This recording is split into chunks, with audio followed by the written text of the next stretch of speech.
ఇప్పుడు మనం 2025వ సంవత్సరం మే నెల 1వ తేదీ నుంచి 30వ తేదీ వరకు ద్వాదశ రాశులు 5వ రాశి సింహరాశి వారి జ్యోతిష్యం చూద్దామండి. గవ్వల శాస్త్ర ప్రకారం ఈ గవ్వల శాస్త్రాన్ని లకుట ప్రశ్న శాస్త్రం అంటారు, చింతామణి శాస్త్రం అంటారు.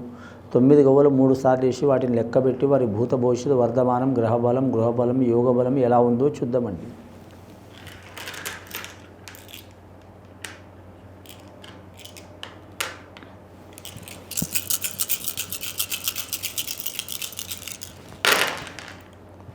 సింహరాశి జాతకంలో 8 గవ్వలు పడ్డాయండి. అష్టదిక్పాలకులు, అలాగే అష్టైశ్వర్యం, అష్ట కష్టాలు. కానీ మాత్రం 8వ సంఖ్యకు చాలా వరకు యోగబలం ఉంటుందండి. ఈ రాశి వారికి సింహరాశి వారికి అధిపతి సూర్యుడు, రాష్ట్రాధిపతి సూర్యుడు అయితే గవ్వలు పడ్డాయండి 8. వీరి తండ్రి కొడుకులండి. వీరి చేతులారా జీవితం ఏమైనా ఇబ్బంది పెట్టుకోవాల్సిందే తప్ప ఈ రాశి వారికి ఎవరు ఇబ్బంది పెట్టరు, పట్టిన పట్టు వదలరు, ఎక్కిన గుర్రం దిగరు. అలాగని మొండివారు కాదండి. ఈ సింహరాశి వారు పట్టు పట్టరు, పడితే వదిలిపెట్టరు. నష్టం వస్తుందని భయపడే జాతకం కాదు, లాభం వస్తుందని విర్రవేగే జాతకం కాదు.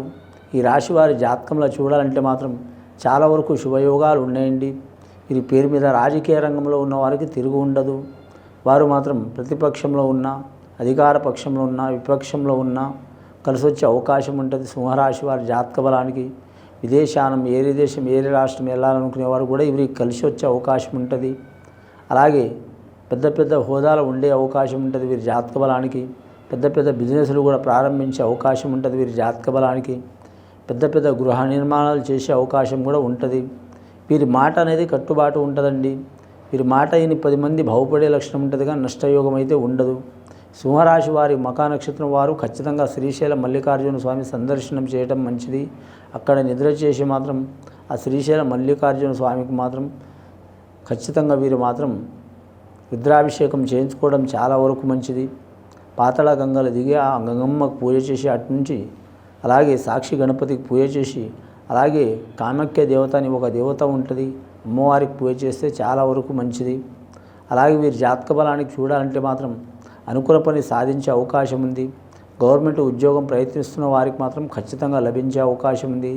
నిరుద్యోగులు శుభవార్త వినే అవకాశం ఉంది. ప్రైవేటు ఉద్యోగం చేస్తున్న వారు మాత్రం ఏరియా కంపెనీ మారే అవకాశం ఉంది.